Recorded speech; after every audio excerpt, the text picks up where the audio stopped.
Hello and welcome to Taiwan Talks. I'm Kavat. With Canada participating in Philippine military drills and racking up transits of the Taiwan Strait, is Ottawa emerging as a key player in the Indo-Pacific?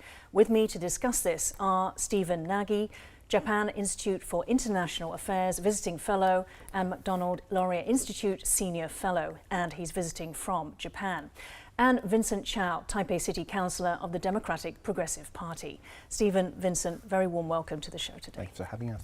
Canada launched its Indo-Pacific strategy in 2022, following about a dozen other countries which took their lead from the US and Australia in 2017. As a Pacific country like the United States, Canada shares 25,000 kilometres of Pacific coastline. Ottawa acknowledges the Indo-Pacific region will play a critical role in shaping the future of Canada over the next half-century.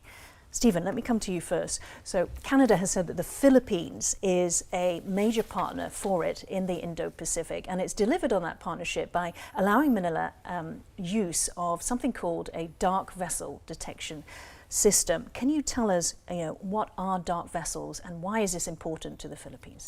Well, dark vessels are basically I'm going to put this in the context of China. It's Chinese ships that have turned off their GPS devices, so they can kind of move through the South China Sea without being transparent. And it's a way to try and press their territorial claims and their dominance within the South China Sea. And Canada and other like-minded countries like Japan or South Korea or Australia are looking at how they can help the Philippines detect these ships so they can better secure their territories as China presses forward in terms of trying to dominate the region. So it gives them the ability to try and track these vessels where it would be much more difficult without these technologies. And Vincent, so how would you say that allowing Manila use of this does feed into Canada's own goals for the Indo-Pacific?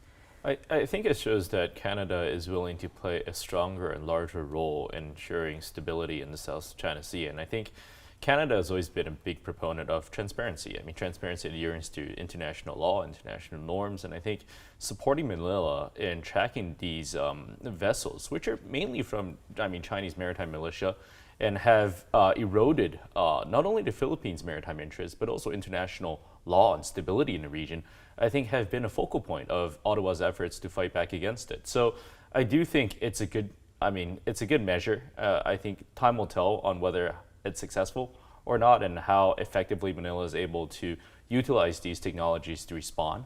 But certainly I do think it is a welcome measure by many countries here in the region. So Stephen, let's talk more broadly then about Ottawa's Indo-Pacific strategy, its ambitions in the region. And we've mentioned China. Does it help to view the development of this strategy in the light of Canadian-Chinese relations? Well, I think first and foremost, Canada and its Indo-Pacific strategy has really highlighted the fact that China is a disruptive power. And what it means by that, and Vincent mentioned this, is that it's pushing the boundaries of international law, if not obeying international law. And the peace and stability in this entire region is really based on this idea that all the countries follow international law.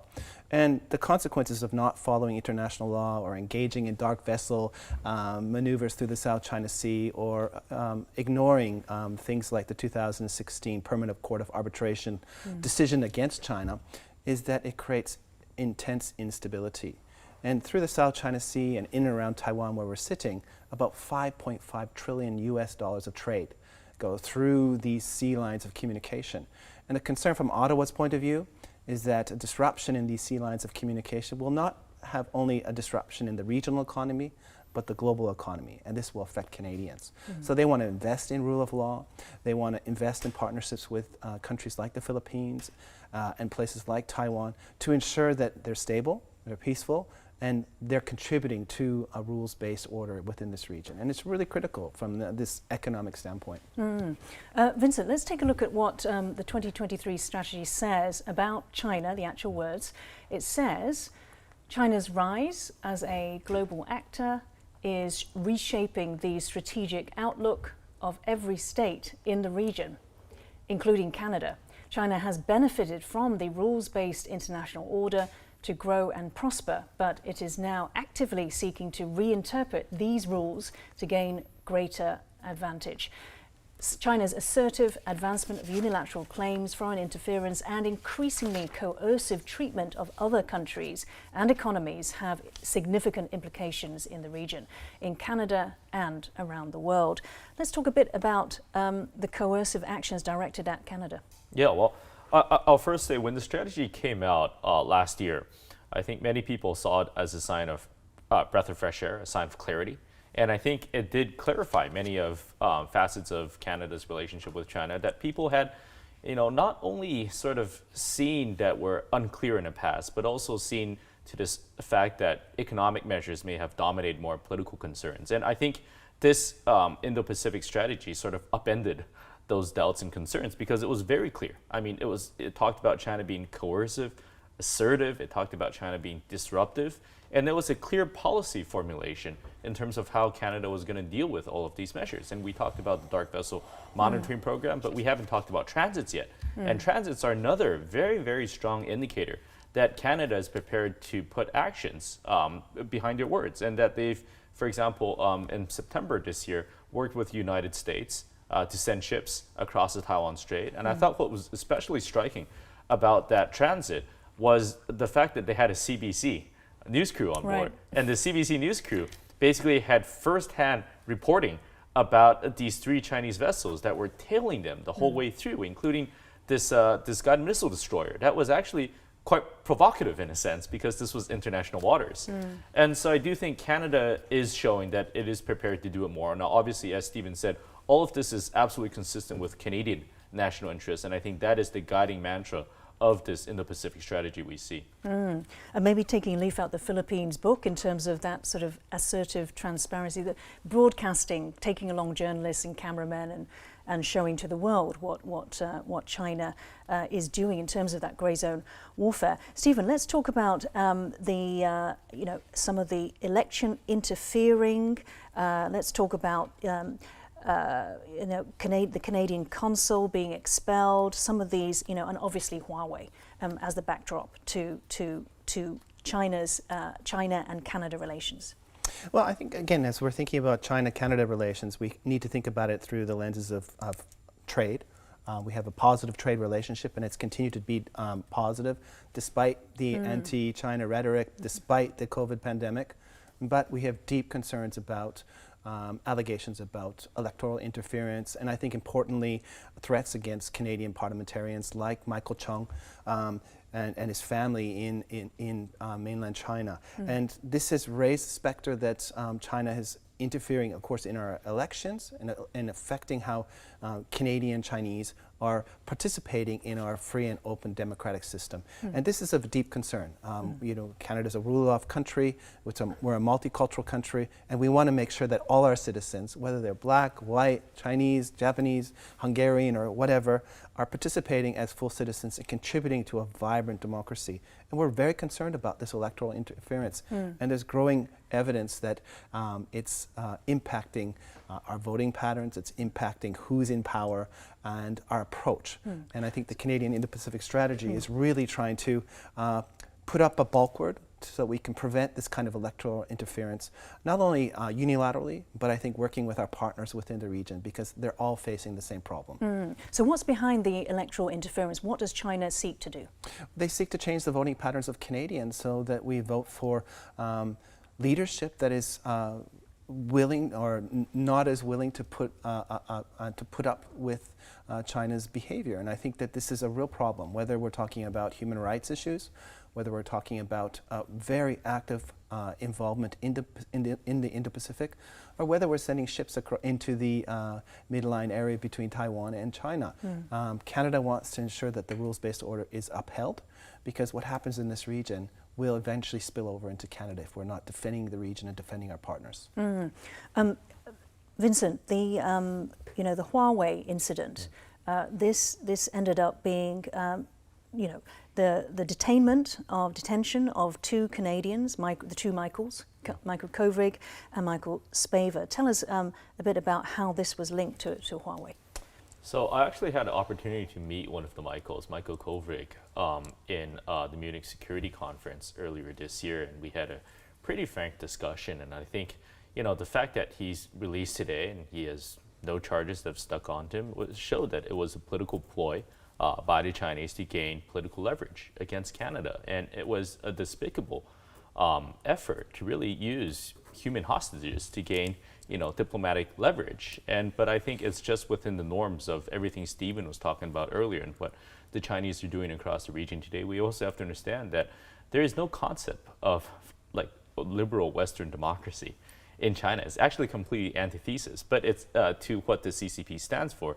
But they view it as actually an ideal platform to work through different levers to try to manipulate public opinion through, for example, voting patterns, but also through disinformation and so forth. And this is exactly what we see here in Taiwan. Now, I do think that Canada has taken quite a principled stand against Huawei, and it was very much a case of David versus the Goliath. I mean, China, I think, threw an outburst over that, and but ultimately Canada didn't back down, and Canada stuck with its rule of law, and I think it allowed the charges as well as the allegations, as well as the extradition process to proceed as was lawfully necessary. So, to its credit, I think Canada showed a lot of backbone throughout the process, and I think showing this sort of backbone and consistency is ultimately how you make the PRC pay you a little bit of respect in this diplomatic process. Stephen, let's talk about the relationship between Canada and Taiwan. We've mentioned, Vincent mentioned the transits, and Canada has notched up the greatest number, I understand, since 2021 of accompanying the US on their freedom of navigation operations in contested waters. There were 4 times now the Canadians have sailed alongside the US. Also, Canada has recently completed negotiations with Taiwan for the investment pact. How significant is this? Well, I think that Canada looks at Taiwan's position and the importance of Taiwan in these sea lines of communication and as a bulwark of democracy within the Indo-Pacific region as a really important, I guess, canary in the coal mine of where the region's going to go. And if Taiwan falls, if Taiwan is falls to prey of an authoritarian state, that this will affect the broader region's stability. And Canada can't do this alone. This is why it's working with the United States and it's working with other partners to strengthen Taiwan's democracy, to try and contribute to its good governance, to try and form the kinds of non-state relationships that fit within Canada's One China policy. And that's really important. It's not China's One China policy, it's Canada's One China policy, to ensure that Taiwan does remain free and the status quo remains intact and peace and stability across the Taiwan Straits remains intact. And Canada's going to continue to do this. And I think that they're trying to find, and they are already implementing innovative ways to work with Taiwan. So in our Indo-Pacific strategy, working with Taiwan, New Zealand, and Australia, they're working on indigenous issues and they're working on environmental issues. And again, they see these as net positives that reflect Canadian interests domestically, but how Taiwan can contribute to these issues at the international level. And I think we're going to see these kinds of policies continue. But they're also going to be reflected in other countries' engagements with Taiwan, because I think many countries see working with Taiwan as an important part of their own Indo-Pacific strategy, their own interests. But again, this idea that what happens to Taiwan matters not just to Canadians, but to other countries as well.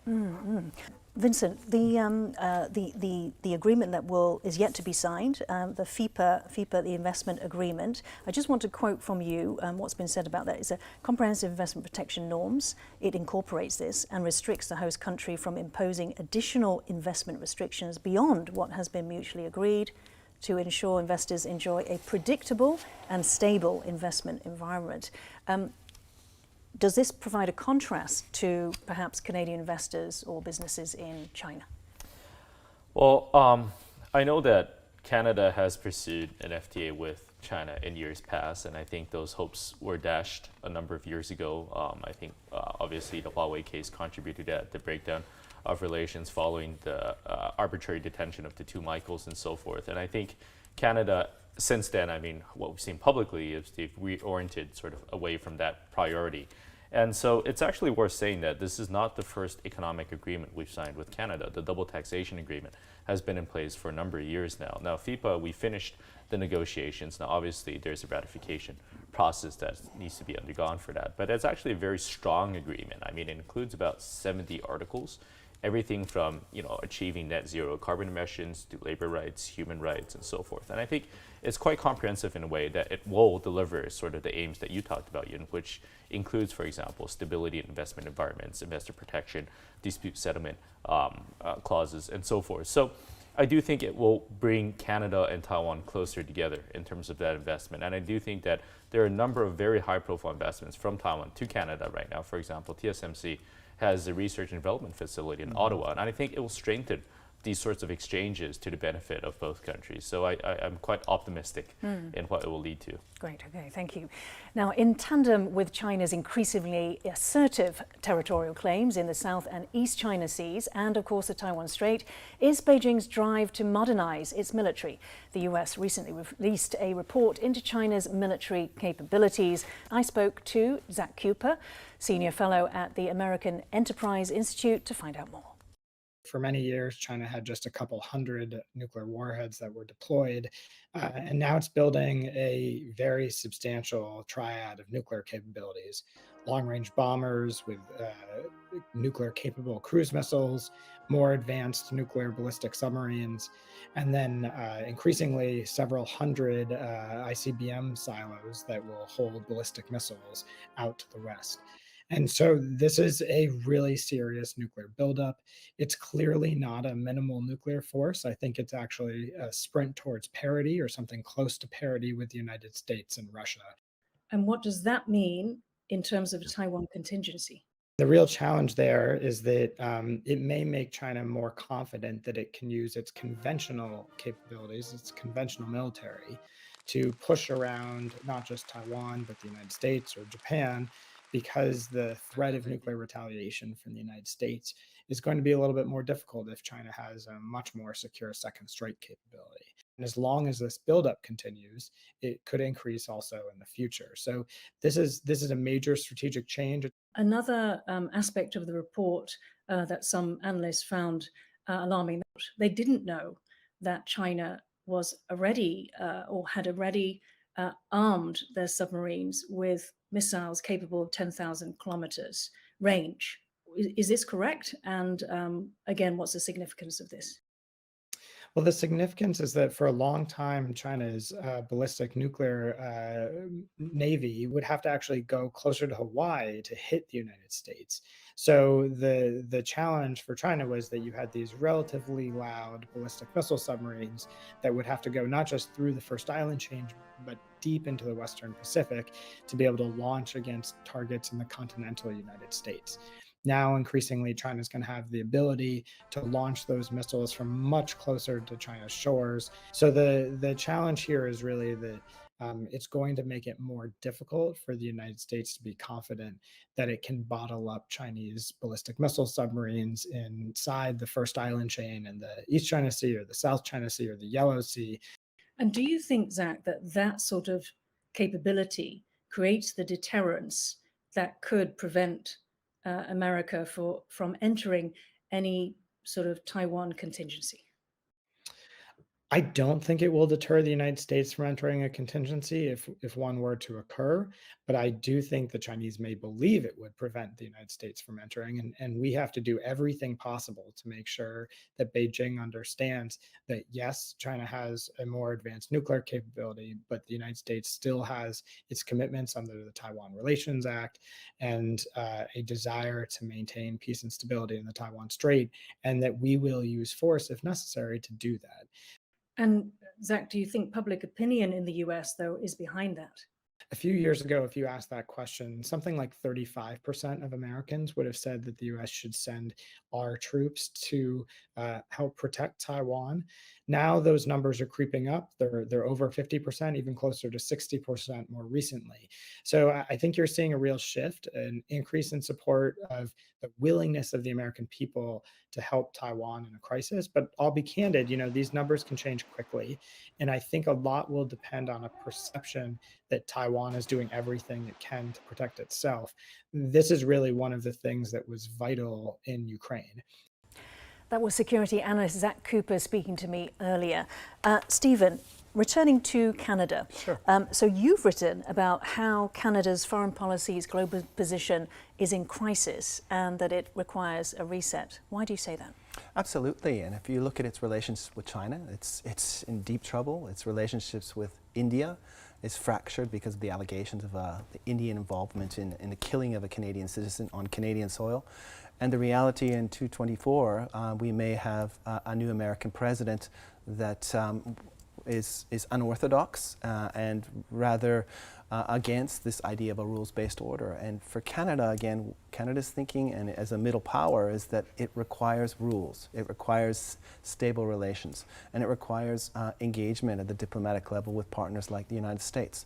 And these three partners are arguably the most important for Canada and its economy, and it needs to stabilize these relations. And I say that it's in crisis because I think it really needs to rethink its middle power identity to be much more pragmatic, interest-based, and realistic in what Canada can do in terms of its limited resources.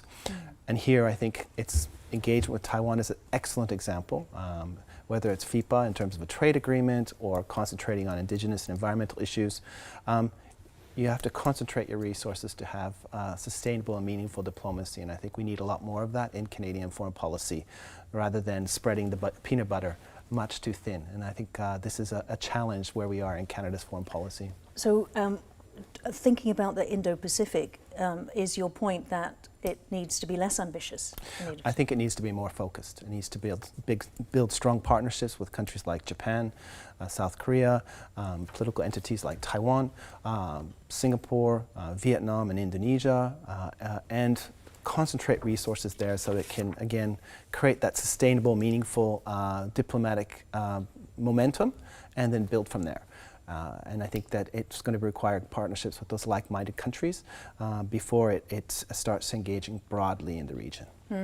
Stephen, I mean, sort of delving deeper into what you have written, though, you've talked about maybe less focusing on these norms and these values and sort of taking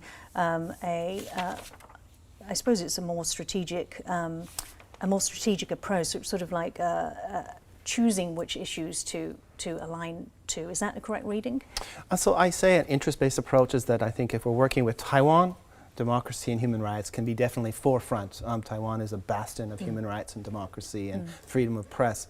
But if we want to have a partnership with Vietnam, we want to have a partnership with other countries, maybe focusing on good governance rather than democracy and human rights is a better approach to ensure that we have an inclusive, non-judgmental approach to building these broad partnerships within the region. So it's a choice of vocabulary and how we prioritize these core values in our foreign policy. And if we do have a very value-based approach broadly to the region, I think we'll exclude important partners that we need to create a rules-based order within this region. And again, whether it's Singapore or Vietnam or India or Indonesia, Philippines, they all require a tailored approach and a value, democracy first, human rights first approach. Although it's great for Canada and great for Taiwan-Canada relations, it may not be the best approach for the broader region. I see. And let's go to India now. So Vincent, this was it was an explosive allegation. Right. The evidence is, I believe, it's still being gathered to be presented. How does India-Canada relations? How does it impact Canada's standing in the Indo-Pacific, given it's the second most populous country by 2030, it will be the most populous? Yeah, well, thanks for giving me the easy question, by the way. No, I will say this. I mean, Canada has put forward very, very serious allegations against India, that India's government was either supportive or complicit in the killing of a Canadian citizen on Canadian soil. I mean, no country would take that as an affront to their sovereignty. And so I think by putting it out there, I would assume at some point that people within Canada have a high degree of confidence in sort of these allegations. But I think ultimately it is a judicial matter at this point. And I think the facts have to speak for themselves. And I do hope and expect that Canada will be open and transparent, as it should, in terms of its allegations that have been made. Now, India, I think, is obviously a very touchy subject, not only for Canada, but also for the United States and for all like-minded countries because of its important role in the Pacific region, but also because it's a bulwark against Chinese CCP expansionism in the region. And I do think that Canada has to play a very sensitive and difficult and challenging game in this respect, managing judicial expectations, rule of law, democracy on one hand, but also its far-reaching and some would say the ambitious relationship with India on the other. Yeah, I mean, Stephen, how could Justin Trudeau have handled this better if he could have? Well, I think in the big picture, Prime Minister Trudeau was often seen as weak or perhaps not as forward-leaning as they could have been on foreign policy, whether it is the allegations about Chinese electoral interference or not defending the allegations about threats to Canadian parliamentarians. And I think he felt that he needed to put this out there to change that narrative that he was a strong leader on these issues. Again, as Vincent said, we'll have to wait for the judicial process to unfold and see where we are. But in speaking to diplomats, and both on the Indian side and the Japanese, on the Canadian side, there's real clear interest in sweeping this under the table, moving forward in the relationship, and trying to build on the comparative advantages that both countries have. This is in neither country's interest in terms of letting this wound fester. And again, they want to get back on the table. They want to sign an FTA. They want to keep the people moving between the two countries. Because again, from Canada's point of view, there's no real Indo-Pacific pivot unless India is part of that package. And I think from India's point of view, they want to be broadly accepted and have legitimacy in the international community. And that means issues such as this allegation need to be dealt with in a more diplomatic, perhaps behind closed doors manner to, again, deal with the complexities of this issue, but at the same time ensure that the partnership can move forward. I see. Well, we're going to have to wrap it up there. I'm sorry. Stephen Nagy and Vincent Chow, thank you so much for joining Taiwan Talks today. If you liked our show, please search for us on YouTube, give us a thumbs up and hit subscribe to our channel. Thank you for watching our show today. Stay safe and see you next time.